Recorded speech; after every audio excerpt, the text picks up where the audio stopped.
And the real Oregon Ducks, please stand up, because if you're an Oregon fan, you've seen a lot of good recently, but you also have some cognitive dissonance because of how they started the year.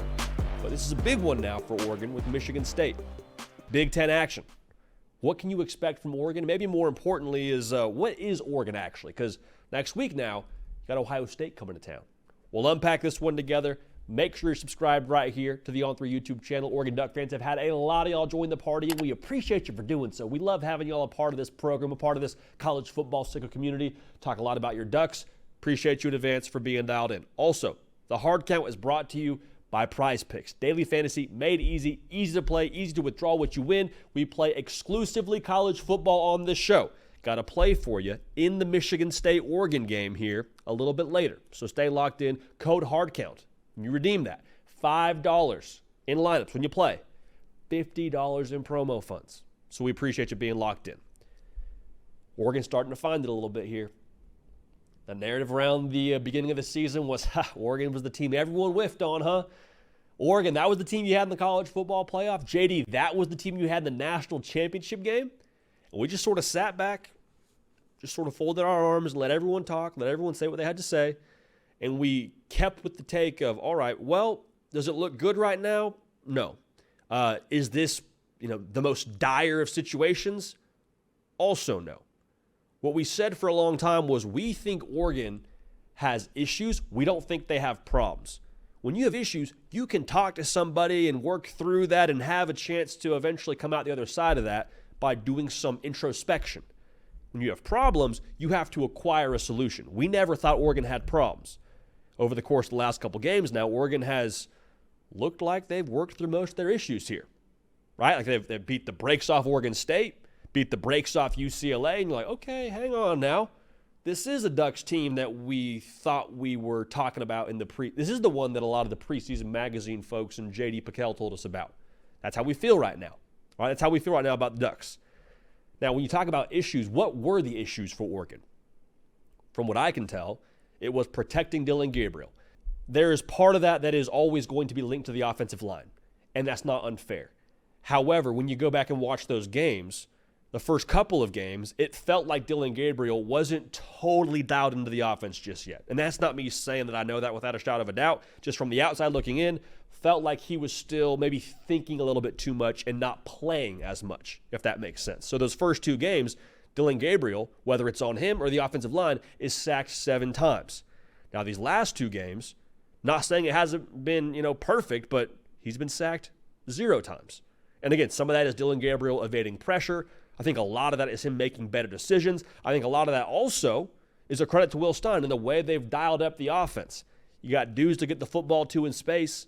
You don't overcomplicate it. You get the quick game going, get the ball out of his hands within a second and a half. All right, we're rolling now. If that's the way that Oregon can operate, that's the way they want to operate. And we're starting to see more and more of that, especially with the depth of target being a lot shorter. And that's kind of how they drew it up for Bo Nix as well. So this is kind of what we expected from Oregon going into the year, but we're seeing more of it start to really hit stride if we're the Ducks. Now, the beautiful part about this whole situation for Oregon is the way their schedule works out. And this is something we always liked about them, always liked about their path to the college football playoff and competing for, and what we said is winning the Big Ten title. They were our preseason pick. So if that's another reason for you to be subscribed, go ahead and lock in. But what I'll say here is you don't really have the games where you got to be on your P's and Q's until midway through the season. Because they'll have this game against Michigan State, and then Ohio State comes to town. All right, and then you got Illinois, which is not one you had circled before the year, but maybe you circle now a little bit more with their success they've had, October 26th. And then you go to Michigan, November 2nd.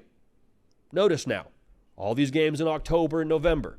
So what I think we saw early on from Oregon was it took a second to gel. Like when you go to the transfer portal, and Oregon doesn't go as heavily to the transfer portal as like Ole Miss or Colorado, but like still, they went and got some pretty key pieces that are contributing right now. One of them being your quarterback. Another one of them being arguably your best to second best receiver in Evan Stewart. Another couple of those guys are big-time contributors on the defensive side of the football. Derek Harmon, one of those guys. So what I'm trying to say here is I think we need to allow for a calibration period for these teams that are transfer portal quarterback-led and have key transfer portal contributors. Because I think right now we're starting to see that talent feel comfortable, get in a rhythm. You can't account for game reps. You can't. You can rep it in practice 11 on 11. You can do a scrimmage in Autzen. You can do the spring game. You can do it, all those things, whatever you want. But until you actually get into a game and play a different color jersey, it's hard to totally replicate that kind of pressure and environment. So now, with 4 games under their belt, and these last 2 really starting to hit their stride, I think Oregon's in shape to really do some damage against Michigan State. This game, I think if you're an Oregon fan, needs to be the verifier for everything you've seen that's been good the last couple of games. Because the ultimate verifier is going to come the week after against Ohio State. So the prize picks play I like in this game, I'll go ahead and take the more on Dillon Gabriel's passing yards. He's listed at 285.5. I think it'll be a lot of stuff that's dink and dunk in nature. It may not be the 70-yard bomb, but it could be the screenplay that Tez Johnson takes 70 yards, and in the box score, you're like, wow, 70-yard touchdown pass from Dillon Gabriel to Tez Johnson. How about that? Might work out that way. Also, because you have to take different teams when you put together a prize picks play, so we'll go ahead and take the Michigan State kicker, Jonathan Kim, to have 4.5 kicking points. My logic there, I think Michigan State, quite frankly, will have to settle for field goals. So he gets 2 field goals, hey, we're off to the races. So we'll take the more on his kicking points. We'll take the more on Dillon Gabriel's passing yards. Again, code hard count, $5 in lineups. Even if what we just told you doesn't happen, even if that play doesn't hit, you still get $50 in promo funds. But I'll just be honest, we're hot right now, so I would recommend following us, but if you want to fade us, more power to you. Just use code HARDCOUNT, get yourself some promo funds, and we'll squeeze the juice out of this college football Saturday, and I guess this college football Friday when we talk about Michigan State and Oregon. We appreciate y'all being dialed in. Again, make sure you subscribe. We love y'all. We're going to keep this party rolling. We will see y'all next time.